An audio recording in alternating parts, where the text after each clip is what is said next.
જે સંયમના સામે 6 ખંડનું રાજ્ય પણ ફીકું લાગે, એવા સંયમની આતુરતા આપના બધાના મનમાં જન્મે. એ સંયમ નથી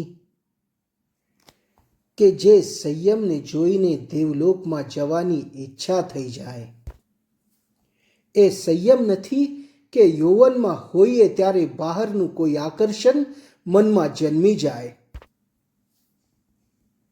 સંયમ એ છે કે મનમાં એવી જિજ્ઞાસા જન્મે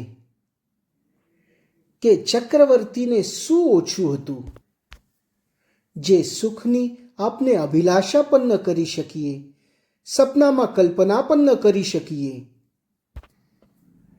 આવા સુખથી એવા સમૃદ્ધ ચક્રવર્તી શેના માટે એને છોડે છે?